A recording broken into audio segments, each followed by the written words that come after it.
여러분 안녕하십니까? NWN 내외 방송 뉴스를 시작하겠습니다. 먼저 오늘의 주요 뉴스입니다.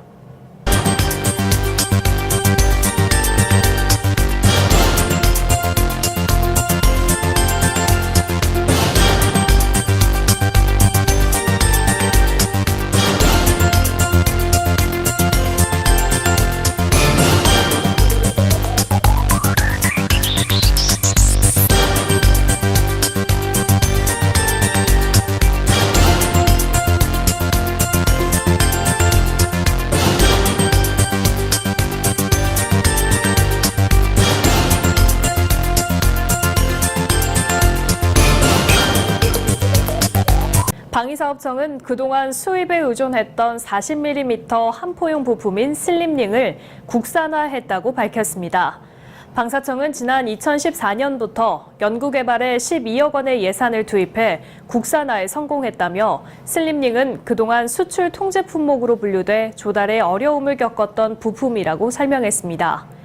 방사청 관계자는 슬림링은 함포와 같이 계속 회전하는 장비에 전력과 신호를 공급하는 부품이라며 자기공명 영상장치 등 민간 분야에서도 활용이 가능하다고 말했습니다.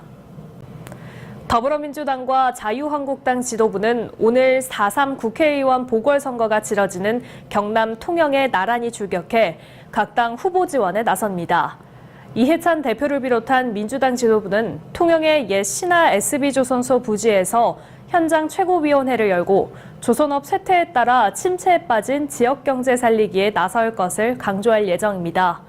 민주당 지도부는 이어 통영, 고성 지역구에 출마한 양문석 후보 선거사무소 개소식에 참석한 뒤 통영중앙시장을 찾아 민심을 정치할 계획입니다.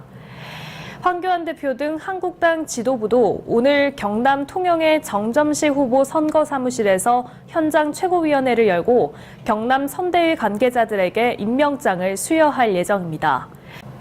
또 충렬사를 참배한 뒤 통영 굴 경매장과 통영중앙시장을 방문해 유권자들을 만나며 후보 지원에 박차를 가할 계획입니다.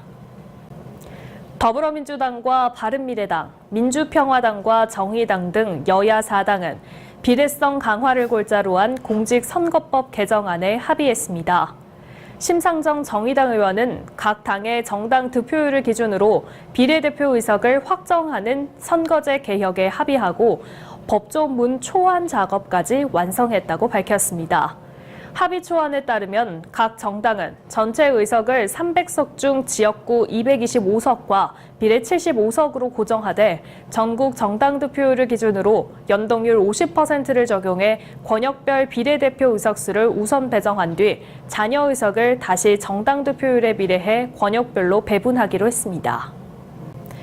지난 2014년 세월호 참사 이후 4년 8개월 동안 서울 광화문 광장에 설치돼 있던 세월호 천막 분향소가 어제 해체됐습니다. 서울시와 4.16 세월호 참사 가족협의회 등은 어제 오전 10시부터 개막 14개 동을 해체했습니다. 유족들은 미수습자 등의 영정을 제외한 289명의 영정사진을 임시 보관 장소인 서울시청으로 옮겼으며 서울시는 천막이 있던 자리에 세월호 참사를 기억하고 안전의식을 되새길 수 있는 공간을 만들어 다음 달 12일쯤 시민에게 공개할 예정입니다.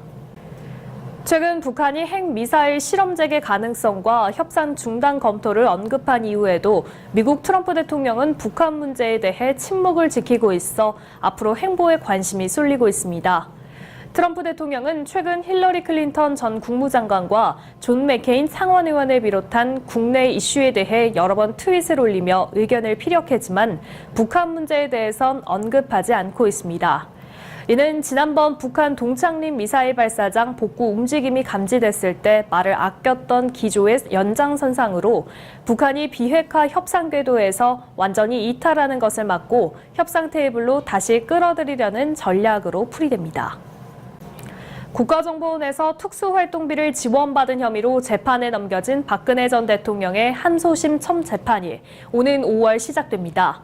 서울고법 형사 13부는 오는 5월 30일 특정범죄 가중처벌 등에 관한 법률 위반 등의 혐의로 기소된 박 전 대통령에 대한 항소심 첫 공판기일을 엽니다. 피고인 신분인 박 전 대통령은 재판에 출석할 의무가 있지만 그동안 모든 형사사법 절차를 거부하며 재판에 나오지 않고 있어 피고인 없는 궐석 재판이 진행될 예정입니다. 박 전 대통령은 재임 시절 국정원장들로부터 특수활동비 35억 원을 받은 혐의로 재판에 넘겨졌으며 1심에서 징역 6년과 추징금 33억 원을 선고받았습니다. 김상조 공정거래위원장이 LG U+와 CJ헬로의 결합 심사와 관련해 3년 전과는 같은 상황이 분명히 아니다라고 말했습니다. 김 위원장은 현지 시간 14일 독일 베를린에서 유럽 출장 동행 기자들과 만나 방송통신위원회의 평가와 판단이 공정위의 시장 확정 때 중요한 참고 자료가 될 것이라며 이같이 말했습니다. 이는 2016년 SK텔레콤과 당시 CJ헬로비전 결합 심사 때 불허 결정을 내렸을 때와 다른 결정을 내릴 가능성이 있다는 의미로 해석됩니다. 성관계 몰카 논란에 휩싸인 가수 정준영 씨가 경찰에 2차 출석해 밤샘 조사를 받았습니다. 18일 경찰에 따르면 서울지방경찰청 광역수사대는 정날 정 씨를 재소환해 밤샘 조사를 벌인 뒤 이날 오전 돌려보냈다고 밝혔습니다. 정 씨의 경찰 출석은 이번이 두 번째인데요.